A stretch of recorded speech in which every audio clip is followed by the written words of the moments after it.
Question number 9। A ladder on the platform में fire brigade. Fire brigade एक गाड़ी है, ठीक है। इस पर एक लैडर है, रहती है ना इसी लैडर, क्योंकि किसी भी बिल्डिंग पर चढ़ना रहता। तो उन्होंने बोला है कि जो फायर ब्रिगेड है ना, can be elevated at an angle of 70 degree. Elevated में उसको ऊंचा उठाना, 70 डिग्री पर वो ऊंची उठ सकती है। यानी लैडर, देखो यहाँ पर कोई बिल्डिंग है जिसमें आग लगी है, तो लैडर आप ऐसे भी रख सकते हो कि ये 70 डिग्री नहीं हुआ, ये 30 डिग्री है मान के चलो। थोड़ी ऊपर मंजिल पर आग लगी है तो यहाँ पे रख सकते हो 50 डिग्री। और आग ज़्यादा ही ऊपर लगी है, तो बहुत ज़्यादा ऊपर लगी है तो कितना डिग्री तक जा सकती है वो? 70 डिग्री तक वो लैडर जा सकती है। 80 डिग्री में वो ऐसे एकदम खड़ा रख सकती है क्या? नहीं, ऐसे नहीं। अगर कोई बिल्डिंग भी है तो उसको 80 डिग्री में भी नहीं कर सकते, ज़्यादा से ज़्यादा 70 डिग्री तक वो लैडर हम ऐसे ऊपर उठा सकते हैं। देखो लैडर पहले ऐसी झुकी रहती है, क्यों झुकी रहती है? और वो इस पर रहती है ना, किस पर? उसके वो गाड़ी पर टॉप पर रहती है ना, फिर उसको ऐसा उठाते हैं। ये जहाँ पे बिल्डिंग है, जहाँ पे आग लगी जाए तो वहाँ तक उठाते, लेकिन ज़्यादा से ज़्यादा कहाँ तक उठा सकते हैं? 70 डिग्री तक। और उसकी लंबाई भी तो बढ़ानी पड़ेगी ना, तो उसकी लंबाई बहुत बड़ी रहती है, लेकिन हिसाब से उसको बढ़ा सकते हैं अपन लंबाई को, लैडर की लंबाई को। तो कितनी कर सकते हैं लंबाई? 20 मीटर। यानी मैक्सिमम लंबाई 20 मीटर, तो मैक्सिमम एंगल 70 इतना कर सकते हैं, ठीक है। फिर यानी आपको दो पता है, लैडर की लंबाई पता है और 70 डिग्री पता है, लेकिन ये पता है क्या? नहीं पता। ये यानी इस बिल्डिंग से इसका डिस्टेंस नहीं होगा, बिल्डिंग को ही टच करेंगे ना 20 मीटर में 70 डिग्री। तो बताओ यहाँ से ग्राउंड तक की हाइट कितनी होगी? यहाँ से ये लैडर यहाँ पे है ना, यहाँ से ये ग्राउंड है, तो बताओ।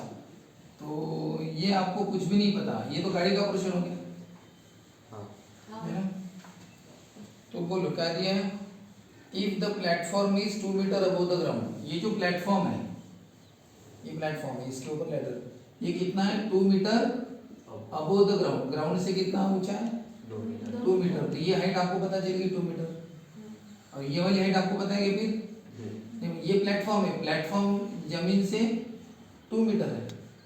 अब ये वाला नहीं पता 70 डिग्री है 20 डिग्री, ये नहीं पता, यानी प्लेटफॉर्म से ऊपर तक की हाइट नहीं पता। फिर क्या बचा? Find the maximum height from the ground. बताओ ग्राउंड से मैक्सिमम हाइट कितनी होगी उसकी? ग्राउंड से, ये तो लैडर की मैक्सिमम लेंथ होगी, लैडर की लेंथ होगी। पूछा गया ग्राउंड से उसकी हाइट कितनी, मैक्सिमम हाइट बोला है, सब मैक्सिमम लेना पड़ेगा ना। मैक्सिमम एंगल 70, मैक्सिमम लेंथ 20, तो मैक्सिमम डिस्टेंस कितना है वो आपको पूछा। बाकी इसके बीच में कुछ भी लेंथ हो रही है, सब हो, जैसे प्लेटफॉर्म है। हो सकता है लैडर 30 डिग्री पर हो, क्योंकि बिल्डिंग नीचे की खिड़की पर आग लगी है सब, हाँ। तो और बिल्डिंग ज़्यादा ऊंची भी नहीं है, तो इसका मतलब ये सिर्फ 10 मीटर की लैडर की जरूरत है। कितने मीटर की? एंगल 30 डिग्री सफिशिएंट है, तो ग्राउंड से डिस्टेंस भी तो उसका छोटा चलेगा ना, है ना। वो हर एक पोजीशन के हिसाब से लैडर काम करेगी। लेकिन सबसे ज़्यादा वाला हमें पूछा है, सबसे मैक्सिमम एंगल 70, मैक्सिमम लेंथ 20, तो बताओ मैक्सिमम डिस्टेंस कितना होगा ग्राउंड से? यही तो सवाल है ना कि भाई फिर नीचे से कितना ज़्यादा, कितनी ऊंचाई तक वो पहुंच सकती है, कितनी ऊंचाई तक पहुंच सकती है। क्योंकि इसको बुलाते समय यही सोचा जाएगा ना कि आग कौन सी मंजिल पर लगी है यार, अग्निशमन दल को इस गाड़ी को आग कौन सी इस पर मिल गई भाई? 5वीं मंजिल पर लगेगा। 5वीं मंजिल की हाइट कितनी है? 5वीं मंजिल की हाइट तो सर 100 मीटर। अरे 100 मीटर है क्या? इसकी मैक्सिमम लेंथ कितनी है? Height 90 metre. मान के चलो अपना आंसर 90 मीटर आया, मान के चलो। इसका मतलब हमें पता है कि ग्राउंड से ज़्यादा से ज़्यादा 90 मीटर तक की ऊंची वो जा सकती है। और आग लगी है सर 110 या 120 मीटर पर आग लगी है, तो फिर ये बोलेंगे क्या करेंगे यार, अभी आग लगी है कौन सी इस पर? 120 मीटर, हाँ। कितने मीटर पर आग लगी है? 120 मीटर। और अपने लैडर की कैपेसिटी कितनी है? ग्राउंड से कितना मीटर? 90 मीटर। तो फिर वो अग्निशमन दल वाले प्लान करेंगे, कैसा प्लान करेंगे कि भाई 90 मीटर तक उसको चढ़ाएंगे। यहाँ से कोई पैसेज होगा खिड़की वगैरह घुसने की बिल्डिंग में, तो यहाँ से वो चढ़ेंगे फटाफट अग्निशमन दल वाले, और ये 90 मीटर तक लेंगे इसको, फिर यहाँ से खिड़की कुछ होंगी, यहाँ से बिल्डिंग के अंदर घुसेंगे और यहाँ से कहाँ जाएंगे वो ऊपर, लेकिन लैडर से नहीं जा पाएंगे। यहाँ अंदर घुसेंगे फिर बिल्डिंग के अंदर से जीना वगैरह का स्टेयरकेस, वहाँ से फिर वो ऊपर की मंजिल पर जाएंगे। यानी अगर ये 10वीं मंजिल होंगी तो ये आती होगी 7वीं मंजिल तक, 7वीं मंजिल से घुसेंगे और बाद में ऊपर चलेंगे। वो पता है ना कितना भयानक कांड हुआ था वो सूरत में। सूरत में नहीं हुआ था पिछले साल, कई ट्यूशन के बच्चे मर गए थे। ट्यूशन में आग लगी थी ना, जैसे ट्यूशन में आग लगी है और नीचे जाने का जो रास्ता है कौन सा, जीना, जहाँ से उतर सकते हैं वहीं पे आग लगी, तो वहाँ से नीचे नहीं जा सकते। लिफ्ट बंद है, लिफ्ट में भी आ गए उधर, तो जाने वाला रास्ता बंद।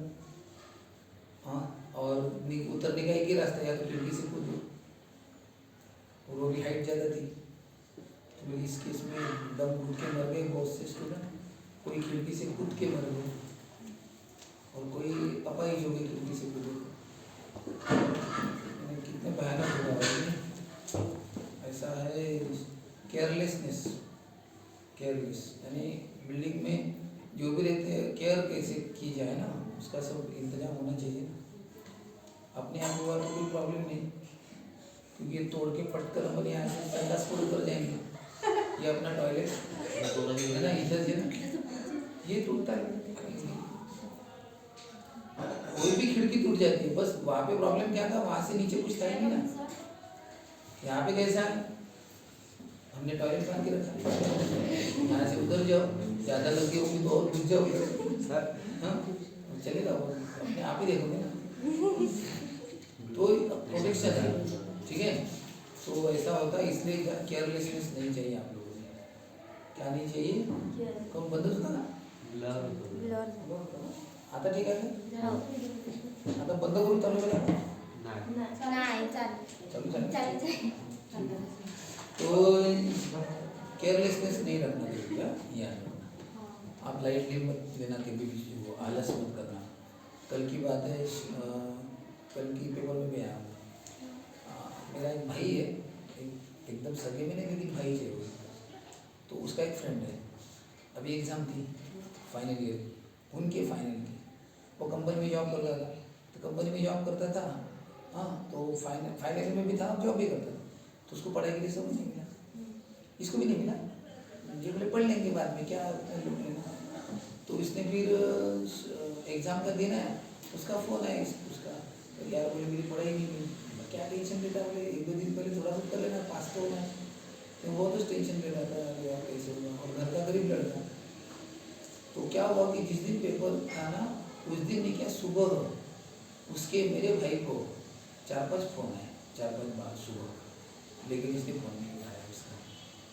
ये अपनी पढ़ाई में था, सोच रहा था जाने तो मैं बाद में उठाऊँगा, अरे बाद में इसको रिकॉल करूँगा, 9-10 बजे हो गए पढ़ाई होने के बाद। और वो अपनी पूरी बात इसके साथ शेयर करता था, जो भी फ्रस्ट्रेशन हो या जो भी। इसने कॉल नहीं उठाया, फिर 10 बजे इसने कॉल किया तो उसका स्विच ऑफ होता था। फिर उसको लगा क्या करें, चलो एग्ज़ाम का टाइम था 11 बजे का, 11-12 बजे का हो गया सेंटर पर, और सेंटर पर जैसे बाहर सेंटर पर भी दिखा नहीं होगी, तो वो नहीं दिखा, तो फिर सेंटर से बाहर आने पर सब दोस्त बातें कर रहे यार वो तो आए नहीं। तो फिर वहीं पे किसी को पता चल गया कि उसने सुसाइड किया करके, और रेलवे से कट के उसने जान लिया। तो ये फिर तुरंत भागते हुए गए वहाँ पे, उसकी बॉडी पूरी टुकड़े में थी। तो अब इसको इतना अफसोस होता है कि काश मैंने उसके फ़ोन उठाया होता, फ़ोन उठाए होते तो फ्रस्ट्रेशन में था, अपना फ्रस्ट्रेशन इसके सामने निकालता, ये कुछ उसको 2 बातें बताता, तो वो उतने समय के लिए क्या हो जाता, डाउन हो जाता। तो जो फीलिंग आती है कि मैं ऐसा करूँ, उस फीलिंग को रोकने के लिए कुछ तो दवाई रहती है ना, किसी के शब्द काम में आ जाते हैं, किसी के काम में आ। जैसे अपने ट्यूशन का एक स्टूडेंट था, 12वीं की बैच में सेंड ऑफ के दिन उसने बताया क्लास में सबके सामने कि बोले सर एक दिन था कि जिस दिन मैं सुसाइड करने वाला था, उस दिन मैंने सोच के रखा था, उसने बताया था। लेकिन सर बोले उसी दिन आपने क्लास में लेक्चर दिया, बोले जनरली कभी कभी देता हूँ ना कुछ ना कुछ, जैसे अभी बोल रहा हूँ, तो आपने जितनी भी बातें बताई तो मेरे अंदर एक अलग ही जो निराशा थी वो निकल गई, बोले उतने समय के लिए। और मुझे लगा बोले नहीं अपने को कुछ तो करना है, ठीक है ना। इससे क्या होता है फेल्योर से, इससे क्या होता है, वो तो लाइफ का पार्ट है ना, फेल्योर लाइफ का पार्ट है, चलता है। इसलिए एग्जाम से क्या डरना, फेस करते जाओ, कम ज़्यादा होते रहता है, उससे कुछ ये नहीं होता। तो वो ऐसा कुछ बहुत बोला होगा मैंने उस दिन, उसको पता नहीं क्या हुआ तो उसने कैंसिल कर दिया। नहीं तो वो बोले मेरा फिक्स था, वो उसने सबके सामने बताया क्लास में। तो क्योंकि वो टैलेंटेड था, 10वीं में बहुत अच्छा स्कोरिंग था उसका, और 12th में डाउन हो गया था। क्यों? अपनी कुछ बुरी आदत, कुछ गलत संगत के कारण पढ़ाई से मन करूँगा करते करते करते चले गया, सब आगे निकल गए, वो पीछे रह गया। फिर उसको फ्रस्ट्रेशन आ गया, एग्जाम नजदीक आ गई, पढ़ाई कुछ भी नहीं। मम्मी पापा की इतनी उम्मीदें कि भी इतना टैलेंटेड बच्चा है, सबके सामने तारीफ करते हैं कि मेरा लड़का इस बार भी बहुत अच्छी लेगा, गाँव बोलने वाले बाकी 10वीं में तो अच्छी की थी, 12th में भी तो करेगा। उसको पता रहता असलियत कि 12th में मेरा कुछ भी नहीं है, 40-50% मिलेंगे, और 12वीं में 10वीं में 90 हो गई। तो उसके फ्रस्ट्रेशन में आ गया कि मेरे कारण फैमिली की ये होगी बदनामी, मेरी बदनामी फैमिली को, मैं कैसे सबको अपना चेहरा दिखाऊंगा, उससे अच्छा ये कर देता हूँ। ये गलत है ना ऐसा सोचना, बदनामी से क्या डरना, ज़्यादा एक्सपेक्टेशन नहीं रखनी, हो जाता है कम में, है कि नहीं, ज़्यादा होते रहता है, कभी इतना भी निराश कभी नहीं होना चाहिए। जिंदगी का पड़ा हुआ रात है तो दिन निकले गए, है ना। तो इसलिए नहीं कहा कभी भी, अगर आप लोग कभी जिंदगी में किसी फ्रस्ट्रेशन में गए, कब सोच नहीं रहा, तो मैं सेंड ऑफ के दिन बोला भी था मैंने कि भाई जरूर मुझसे मिलने आना, है ना। या फिर ऐसे से मिलना जिसको आप समझते हो कि ये मुझे अच्छे से गाइड कर सकता है ना, मुझे सहारा दे सकता है, ठीक है कि नहीं, सहारे की जरूरत है उस समय। तो आपको जो जिसके बारे में लगे ऐसा, उसके कॉन्टेक्ट में उस समय चले जाना चाहिए जब ऐसी सिचुएशन की बात है तब। नहीं फिर हम तो ही मिलने आते हैं, ठीक है। अभी मिलने मत आना एग्जाम के समय में, बोला कि सर बहुत फ्रस्ट्रेशन है, पढ़ाई नहीं हुई है, सेंटर पे आप कॉपी पूछा सकते हैं क्या, चीटिंग वीटिंग सर कैसा, आपका ही सहारा है, आगे बोल रहे थे आप सहारा आपका ही है सर, अब बताओ कैसे करें। तो हाँ ठीक, इधर आ तू पहले, ठीक है। तो ये 20 मीटर 70 एंगल और प्लेटफॉर्म है ना, और ग्राउंड से प्लेटफॉर्म कितना ऊंचा है 2 मीटर। तो बताओ आपको फिर एग्जैक्ट कौन सा निकालना पड़ेगा, ग्राउंड से उसकी दूरी, यानी ये डिस्टेंस निकालना पड़ेगा। अगर ये भी आपने निकाल लिया तो उसमें 2 ऐड कर देंगे, क्योंकि ग्राउंड से पूछा था ना। ये कैसे मिलेगा, ये ट्रायंगल लेना पड़ेगा, इस ट्रायंगल में ये 70 ये 20 और ये पूछा है, हमें इसकी जरूरत नहीं, ऐसा है। तो ये हो गया प्लेटफॉर्म, ये होगी लैडर, ये होगी ऊंचाई। ये लैडर कितना डिग्री है 70 डिग्री, लैडर की लंबाई कितनी 20 मीटर। ये हो गया ए बी लैडर है, BC प्लेटफॉर्म है, ठीक है, ये प्लेटफॉर्म है ऐसा। और ये प्लेटफॉर्म कितना मीटर ऊंचा है जमीन से, ये ग्राउंड है, PQ क्या है ग्राउंड है, ऐसा आप लिख भी सकते हो ग्राउंड। ये क्या है लैडर है, बता 90 डिग्री है, ये कितना मीटर है 2 मीटर। बताओ आपको क्या निकालना है AC, और बताओ AC निकालना है तो 70 डिग्री है, 70 डिग्री तो बताओ AC कौन सी साइड है 70 के हिसाब से, अपोजिट साइड। और ये कौन है हाइपोटेनस, अपोजिट साइड और हाइपोटेनस किसका फॉर्मूला है साइन का।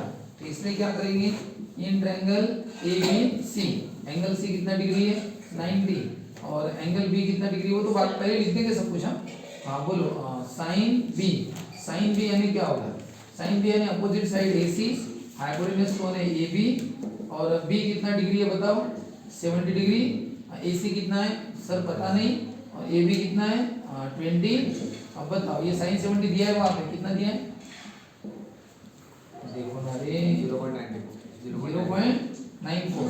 अब बताओ 20 ने डिवाइड किया तो 20 ने क्या करो मल्टीप्लाई करो, तो बोलो AC कितना हुआ 20 into 0.9,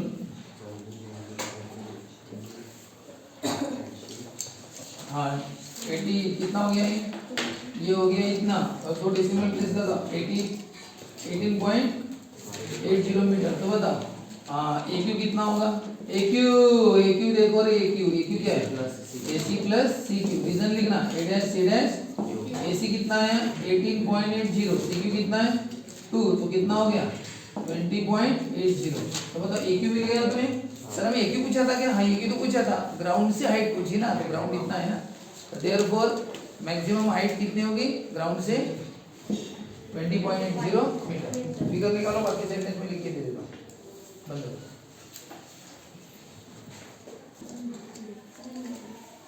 जो यहाँ पे लिखा है ना स्टार्टिंग, वहां से शुरू करना है, is the maximum length of the, ऐसे लिखना, बाद में उसके बाद ये इन ट्रायंगल एबीसी, और ये लास्ट एसी।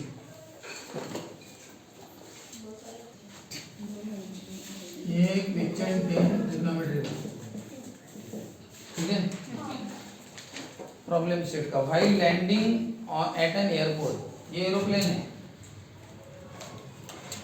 ठीक है। बैठिए, पूछ लो ये कहाँ पे लैंड हो रहा है? दिख रहा है बारीक है, बहुत बड़ा, वो दिखता छोटा है। वो लैंड हो रहा है, लैंड ऐसे होगा ना, देखो लैंड ऐसे नहीं होगा डायरेक्ट, डायरेक्ट नीचे आता है क्या ऐसा? अरे डायरेक्ट ऐसे थोड़ी नीचे आता है, पता है क्या? लोग ऐसे हो जाएंगे उल्टे पुल्टे, वो ऐसे धीरे धीरे धीरे धीरे ऐसा, तो वो यहाँ से ऐसे नीचे आता है, और आते समय एंगल दोन्हीकडे तोंड आहे ऐसे, शब्दश्री एयरलाइंस, वो अपने हर तरीके में सिचुएशन देखते हो, कभी इधर कभी पीछे, ना तो उधर से अपलोड कर देंगे। अब बताओ 20 डिग्री क्या है उसका angle of depression? Angle of depression यानी वायरल डिप्रेशन में आएगा, वायरल डिप्रेशन में आएगा, सुसाइड करेगा सारे सब पूरे एयरलाइंस उधर, हाँ। तो डिप्रेशन का एंगल कितना है? 20 डिग्री का। तो कभी भी एंगल ऑफ डिप्रेशन बोलो या एंगल ऑफ एविएशन बोलो, हॉरिजॉन्टल लाइन पहले निकालनी पड़ती है। जैसे कोई टावर पर है बैठा और यहाँ से वो नीचे दिख रहा है, तो एंगल ऑफ डिप्रेशन, लेकिन पहले क्या निकालनी पड़ेगी? हॉरिजॉन्टल, और वहां से नीचे इसको बोलते हैं एंगल ऑफ डिप्रेशन। वैसे ये एरोप्लेन है, पहले हॉरिजॉन्टल लाइन निकालो, है ना, और यहाँ से वो नीचे आया, कितना डिग्री का एंगल ऑफ डिप्रेशन? 20 डिग्री का, ऐसा 20 डिग्री में नीचे आया, ठीक है। और कितनी स्पीड थी उसकी आने की? 200 किलोमीटर पर आवर, ये उसकी स्पीड है, ठीक है। आपको क्या पूछा है? Plane reach the ground after 54 second, वो यहाँ से कितने सेकंड में पहुंचा? 54 सेकंड में पहुंचा। तो आपको ये कैलकुलेट करना पड़ेगा कि ये डिस्टेंस कितना है। फिर आपको पूछा गया है पहले, find the height at which the plane was when it started landing. बताओ उसकी हाइट बताओ, व्हेन इट स्टार्टेड लैंडिंग, उसने लैंडिंग यहाँ से शुरू किया ना, तो उसकी हाइट कितनी थी, यानी कौन सी हाइट से लैंडिंग शुरू हुई? पहले तो वो ऊपर था, ऐसे आ रहा था, ऐसे ऐसे ऐसे ऐसे इधर, लेकिन यहाँ से उसने लैंड होने का सोचा, तो ऐसे एंगल बदल दिया, नीचे आ गया, ऐसा सीधा नहीं गया, ऐसे आ। तो ये हाइट कितनी है उसकी? ये वाली हाइट, ठीक है, ये हाइट आपको पूछिए। अब बताओ ये हाइट अगर पूछिए तो बताओ, ये एंगल 20 डिग्री का है, तो ये भी कितने का? 20 डिग्री का छोटा है, क्यों? अल्टरनेट एंगल्स, बराबर है। तो बताओ ये 20 डिग्री है, आपको ये पूछा है, तो बताओ क्या करेंगे? हमें इससे भी मतलब नहीं। तो अगर ये 20 डिग्री वहाँ पे दिया है ना, कितना दिया है? sin 20। sin 20 यानी क्या होता है? Opposite side upon hypotenuse. तो sin 20 यानी अपोजिट साइड अपॉन हाइपोटेनस अगर लिया, कौन है अपोजिट साइड? पहले sin c लेना पड़ेगा, पता कौन है अपोजिट साइड? AB। हाइपोटेनस कौन है? AC। बोलो c कितना है? 20। ये हो गया sin 20। पता AB अपोजिट नहीं पता, AC कितना है वो भी नहीं पता, तो कैसे काम करेगा? आपको पूछा क्या है उन्होंने? AB। AB यानी height of the plane from the ground, वो पूछा है, तो बताओ आपको क्या पता होना चाहिए? फिर AC पता होना चाहिए था। अगर AC पता होता तो आप लिख दो AC कितना है, बस हो गया, आंसर आ जाएगा। क्योंकि sin 20 पता है हमें कितना होता है? 0.94। AB पता नहीं और ये पता रहेगा, तो इसको फिर इधर लेके जाएंगे, है ना। sin 20 कितना? 0.342। अब बताओ AC कैसे निकालेंगे? आप दिमाग लगाओ, जब ये नीचे आ रहा था तो स्पीड कितनी थी? 200 किलोमीटर पर आवर स्पीड से आया। और यहाँ पे पहुंच गया, तो ये कितना लेंथ होगी? 200 किलोमीटर पर आवर बराबर। तो इसका मतलब जानते हो ना, एक आवर में कितना? 200 किलोमीटर। 200 कितना, कितने सेकंड में पहुंचे? 54 सेकंड में यहाँ पे पहुंच गया। कितने सेकंड में? 54। तो कितना होगा ये डिस्टेंस? ये तो सेकंड टाइमिंग हो गया उसके पहुंचने का। कितना होगा ये डिस्टेंस? चलो आपको थोड़ा इजी इसमें बता दें, सब चेंज कर देते हैं। मान के चलो इसकी स्पीड है 20 किलोमीटर 50 किलोमीटर पर आवर। क्या लेंगे स्पीड? 50 किलोमीटर। इसका मतलब जानते हो, ये प्लेन 1 घंटे में कितना किलोमीटर जाता है? 50। 1 घंटे पर आवर ना, 1 घंटे में 50 किलोमीटर जाता है। अब बताओ इसको यहाँ पे पहुंचने के लिए सपोज आधा घंटा लगा। कितना घंटा लगा? आधा। तो कितना किलोमीटर हो गया? 25 किलोमीटर हो गया। कि 1 घंटे में अगर 50 किलोमीटर जाता है तो आपको दिया उन्होंने आधा घंटा, तो इसका मतलब आप आधे घंटे से ये टाइमिंग से आप डिस्टेंस निकाल सकते हो। टाइमिंग से क्या निकाल सकते हो? डिस्टेंस। आपको टाइमिंग दिया है 54 सेकंड, आपको डिस्टेंस बताना ही वाला। मैं एक एग्जांपल के आप चेंज कर दिया, मैंने बताया सपोज मान के चलो इसकी स्पीड है 50 किलोमीटर पर आवर। इसका मतलब 50 किलोमीटर इन 1 आवर। 1 घंटे में देखो टाइमिंग और डिस्टेंस का संबंध है ना रे, टाइमिंग और डिस्टेंस का रिलेशन है। कैसे? 1 घंटे के टाइमिंग में कितना डिस्टेंस? 50 किलोमीटर। तो बताओ इसको अगर आधा घंटा लगा उतरने के लिए तो इसका मतलब कितना होगा? 25 किलोमीटर। अगर आधा घंटा नहीं लगा 20 मिनट लगे तो कितना डिस्टेंस? या अगर 2 मिनट में उतर गया तो कितना डिस्टेंस? अब बात को समझ रहे हैं क्या? आधा घंटा लगा तो कितना आपने बताया? 25। आधा घंटे का मतलब क्या होता है? 30 मिनट। 30 मिनट में कितना किलोमीटर? और सीधी बात है, 1 घंटे में 50 किलोमीटर तो आधे घंटे में 25। इसका मतलब 30 मिनट में 30 मिनट ना, 30 मिनट में 25 किलोमीटर। तो बताओ 1 मिनट में कितना किलोमीटर होगा? कुछ निकालना पड़ेगा ना। 1 मिनट में भी तो कुछ किलोमीटर आएगा, तो 1 मिनट में आएगा तो फिर सेकंड में बताओ 30 सेकंड में कितना हो गया? 30 सेकंड में आना पड़ेगा। ऐसे डिस्टेंस हमें टाइमिंग के हिसाब से कैलकुलेट करना पड़ेगा। तो सर कैसे करें? देखो कैसे करेगा।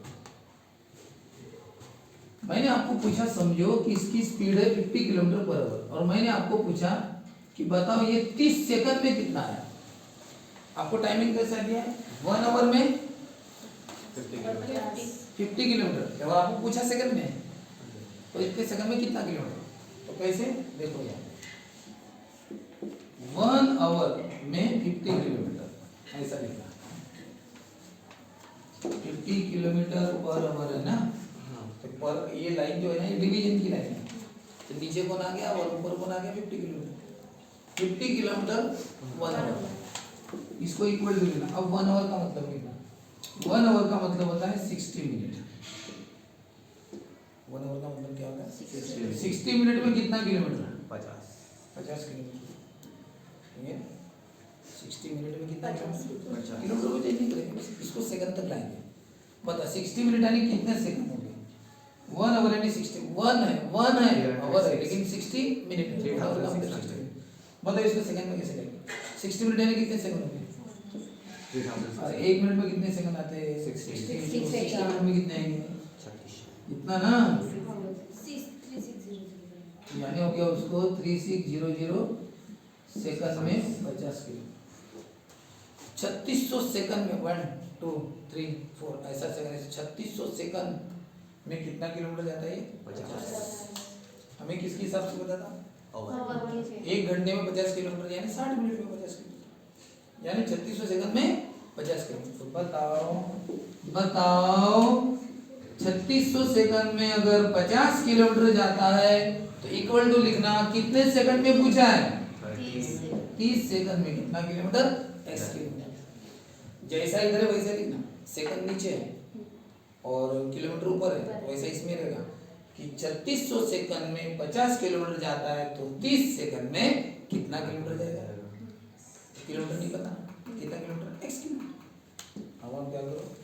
क्रॉस मल्टीप्लिकेशन, x × 3600 30 × 50 फिर ये 30 इंटू 50 अपॉन 3600 0 कट गए 3 इंटू 5 नीचे 36 3 1 3 2 5 बाय 12 0 पाँच को डिवाइड करो तो 5 को किससे डिवाइड करो 12 से 12 0 0 5 0 कितना होगा 12 चौक 28 है ना 2 और 0 और 8 और 0 12 सखम 72 8 और 0 बस इतना ही आएगा 0.4166 किलोमीटर यानी 1 किलोमीटर भी नहीं है 1 किलोमीटर भी नहीं है कितना 1 किलोमीटर से भी कम है आधा किलोमीटर से भी कम है 0.5 यानी आधा किलोमीटर था 0.5 यानी आधा किलोमीटर 1 किलोमीटर समझ सकते हैं ना हाँ तो आधा किलोमीटर तो यहाँ से आपके भालेराव तक हो गया आधा किलोमीटर इमेजिन करो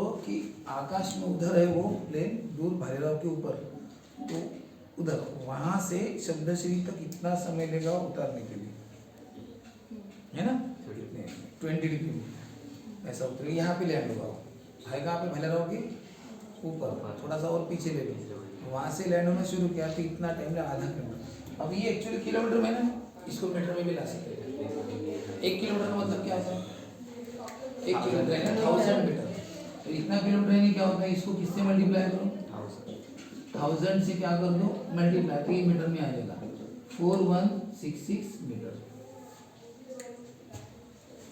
नहीं 4164 416 मीटर कितना हुआ ऐसा तो बस आपको क्या पता चल गया 30 सेकंड नहीं है यहाँ से यहाँ तक पहुंचने के लिए कितना लगा 30 सेकंड यानी कितना मीटर 416 मीटर पता चल गया कौन पता चल गया एसी क्या पता चल गया होगी एसी 416 मीटर और सब समझे सर एसी मालूम तो ये हो गया अपना कौन सा एसी पता ही नहीं था ये भी निकालना है ना height of the plane from the ground वो पूछा है आपको एसी नहीं पता एसी का टाइमिंग पता है एसी का क्या पता है वहां से यहाँ तक लैंड होने का टाइमिंग पता है लेकिन डिस्टेंस पर हमें क्या टाइमिंग पता चाहिए हमें डिस्टेंस चाहिए हमें लेंथ चाहिए ना हमें लेंथ चाहिए वो थोड़ी पता हमें तो टाइमिंग पता है हम टाइमिंग से लेंथ तक गए तो कैसे गए आपको पता है टाइमिंग और लेंथ का फॉर्मूला है कि 1 घंटे में कितनी लेंथ जाता है वो 1 घंटे में कितनी लेंथ कवर करता है 50 किलोमीटर लेंथ है डिस्टेंस हो गया यानी 60 मिनट में 50 यानी इसमें इतना बराबर हाँ ये तो एग्जाम्पल है ठीक है तो इस हिसाब से तो अभी अपने एग्जाम के हिसाब से एग्जाम्पल के हिसाब से समझना पड़ेगा तो बस अभी अपने एग्जाम्पल के हिसाब से समझेंगे तो ये काम पहले करना पड़ेगा ना बाद में ये कार्यक्रम शुरू करेंगे ठीक है ना तो कैसे शुरू करेंगे तो देखो पहले क्या लिखेंगे पहले लिखना पड़ेगा let A B the position of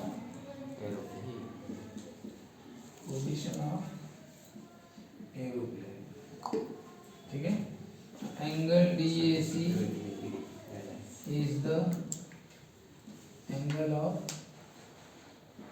depression measure of angle DAC हाँ कितना डिग्री का हो गया 20 डिग्री का अब आपको लिखना पड़ेगा एंगल DAC और एंगल ACB दोनों क्या लिखेंगे आप इक्वल कितना डिग्री 20 रीजन नहीं पता अल्टरनेट है अल्टरनेट वो 28 ए बी हो गया ए बी क्या है height of height A B is the height of aeroplane from the ground height of the plane from the from ground the ground और BC is the ground BC is the ground ground अब ये 20 बताए ये 20 बताए लेकिन ये जब तक नहीं निकालोगे सॉल्व मत करना ये कार्यक्रम मत करना पहले में AC निकालना है तो AC कैसे निकालेंगे तो कैसे देखो स्पीड ऑफ द प्लेन क्या है कितनी स्पीड 200 किलोमीटर पर आवर बराबर इसका मतलब होता है 200 kilometre in 60 minute minute 60 minute यानी 200 kilometre in 60 into 60 second, 60 into 60 second यानी कितना 200 किलोमीटर इन 3600 सेकंड, बराबर 200 किलोमीटर पर आवर है, 200 kilometre in 60 minute 1 hour. Detail में लिखूंगा, इन ये नहीं लिखा मैं, 200 किलोमीटर इन 1 आवर यानी 200 किलोमीटर इन 60 मिनट, 60 मिनट यानी 3600। तो बताओ ले एसी कितना लेंगे हम, एसी कितना लेंगे एक्स, ठीक है। अब शुरू करें, तो बताओ 200 कितना 200 kilometre in 1 hour 60 minute second में लो ना, 200 किलोमीटर इन 3,000 सेकंड में ना, इसमें सेकंड। तो बताओ 54 सेकंड में कितना किलोमीटर x 3600 सेकंड 200, 3600 सेकंड में 200 किलोमीटर जाता है। तो बताओ 54 सेकंड में कितना किलोमीटर आऊंगा, 54 सेकंड लगे ना उसको आने के, तो 54 सेकंड में कितना गया होगा। अगर 3600 सेकंड में अगर 200 किलोमीटर जाता है तो अपना तो 54 सेकंड लगे ना, तो 54 सेकंड में कितना किलोमीटर आया होगा, वही तो हो गया ना वो 54 सेकंड वाली डिस्टेंस। क्या करेंगे, क्रॉस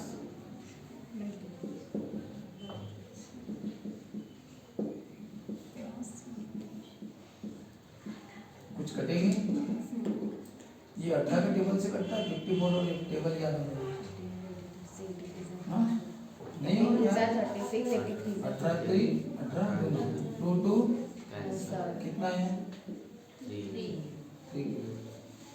यानी कितना किलोमीटर है वो 3 किलोमीटर। तो x 3 किलोमीटर यानी कौन, AC कितना किलोमीटर है, x यानी AC ना। अब इन ट्रायंगल ABC एंगल भी कितना डिग्री 90, साइन C कितना होता है opposite side AB upon hypotenuse AC। AB नहीं पता सर, AC कितना है 3 AC कितना है 3 साइन C कितना है 0.342 साइन 20 साइन 20 0.342 3 4 2 और AB बाय 3 ने डिवाइड किया है तो मल्टीप्लाई कितना है कितना है 3 to the 6 3 to the 12 ठीक है। AB किलोमीटर लगना सब किलोमीटर में चाहिए, तो 1.0 3 डेसिमल प्लेस है कितना किलोमीटर। तो देयरफॉर क्या लिखना, ऐसे मत लिखना, आंसर लिखिए वर्डिंग में height of the plane from the ground is 1.026 यानी ग्राउंड से कितना किलोमीटर था। अब देखो यही सब, यही तो टेक्निकल बात है आपको, यानी ग्राउंड से जो वो कितना किलोमीटर था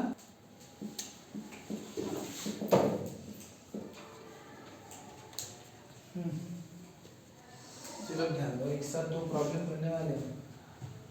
9 नंबर में क्या दिया, tan cube theta minus 1 tan theta minus 1 equals x square theta plus tan theta इसमें भी हम LHS लेंगे, है ना, इसमें भी LHS लिया।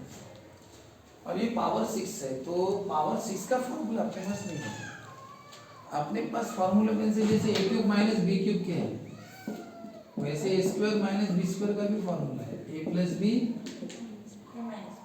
याद है a प्लस बी, इसमें और भी दो फॉर्मूले हैं a square minus B square.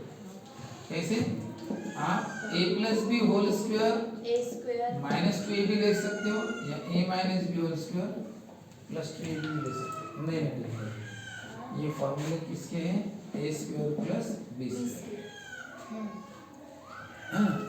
देखो इसमें प्लस 2ab बनेगा, पता है ना, नहीं बनेगा, a plus B whole square जानते हो, प्लस 2ab बनेगा, वो प्लस 2ab और माइनस 2ab कैंसिल हो जाएंगे, तो बचेगा कौन, a स्क्वायर और b स्क्वायर, यही बचेगा।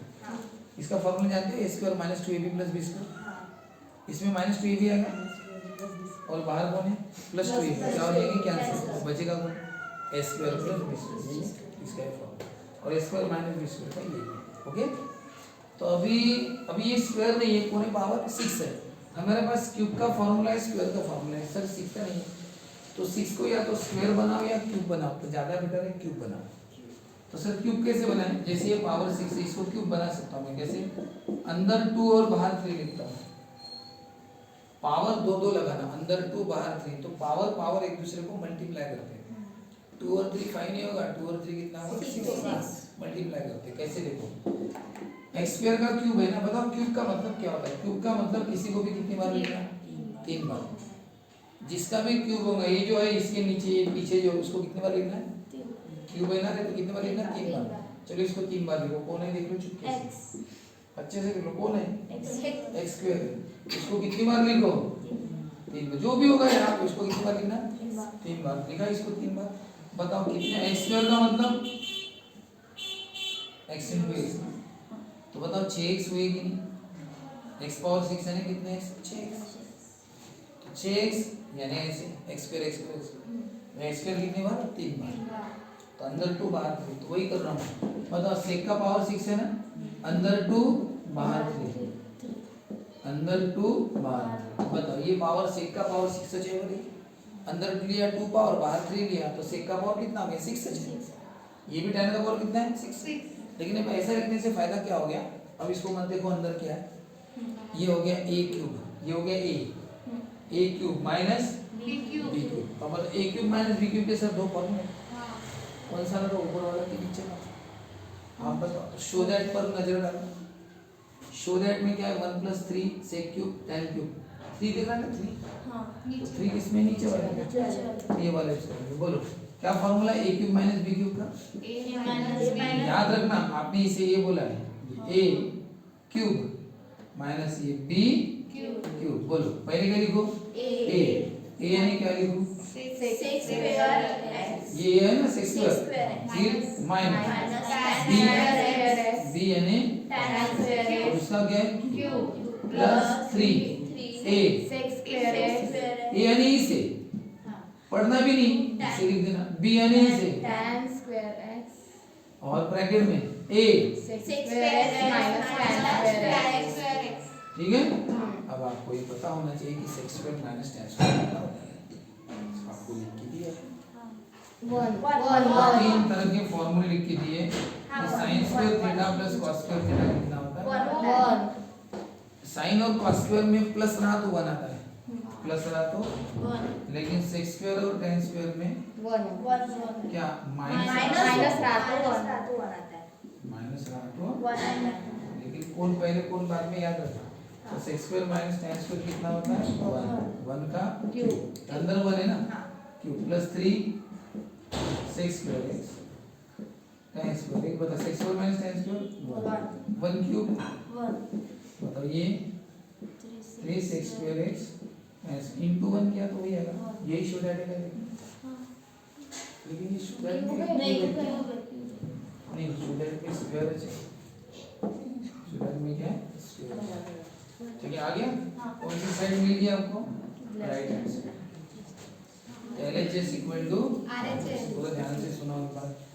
पावर 6 का फॉर्मूला नहीं है, पावर 3 और पावर 2 के फॉर्मूले। तो किसी एक में लाओ, हमने इसको 3 में लाया, तो 3 में कैसे लाना? अंदर 2 ले लेना, बाहर 3, तो बराबर पावर 6 हो जाता है वो। लेकिन लिखने का तरीका ऐसे कि अंदर 2 बाहर। अब बताओ ये a क्यूब हो गया और ये a यानी sec स्क्वायर हो गया, b यानी tan स्क्वायर।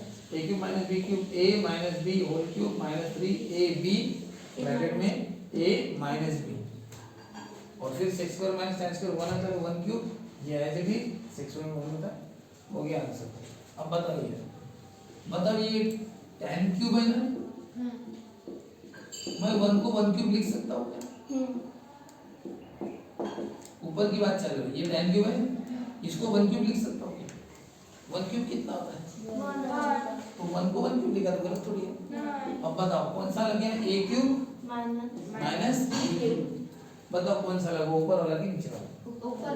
यहाँ पे भी a cube minus b cube लगा ना, लेकिन हमने कौन सा लगाया? नीचे वाला। लगे तो आप रीजन लिख देना, ये वाला रीजन ऐसा साइड में, क्या? a cube minus b cube equal to a minus b whole cube plus 3ab a minus b। ऐसा रीजन लिख देना, आपके लिए भी अच्छा रहेगा देख देख के बराबर पुट करने के। चलो बताओ कौन सा लिखूं formula? a cube minus b cube. नीचे वाला कौन सा लेंगे? ऊपर वाला। चलो बताओ ए क्यूब माइनस बी क्यूब का फॉर्मूला बताओ रे पहला नंबर 1 माइनस बी ए यानी कौन tan cube tan cube minus B यानी 1 क्यूब आपको समझता है ए और बी किसे बोलते हैं इसमें तो आपने तो बताया ये ए tan क्यूब है आप इसको क्या बोल रहे हैं इसको ए क्यूब माइनस तो ए किसको बोला आपने tan थीटा पूरे tan क्यूब को नहीं tan थीटा tan थीटा को ये बोला ना तो tan थीटा यानी ए होता है और ये क्यूब है A cube minus B cube B कौन है ए यानी tan थीटा है ना A cube minus B B cube. तो सेट तो करो ए और बी कौन है ए tan थीटा और बी यानी 1 बोलो क्या फॉर्मूला है ए ए यानी tan थीटा माइनस बी यानी 1 फिर दूसरा ए लिखा और ए यानी tan थीटा ना फिर बोलो square plus A tan theta into D plus B B B यानी 1 होता है अब बोलो स्क्वायर स्क्वायर बाद में बोला ना ठीक है और नीचे कौन है जैसा है बताओ ये दोनों सेम है मल्टीप्लाई ना काट गए बताओ कौन बचा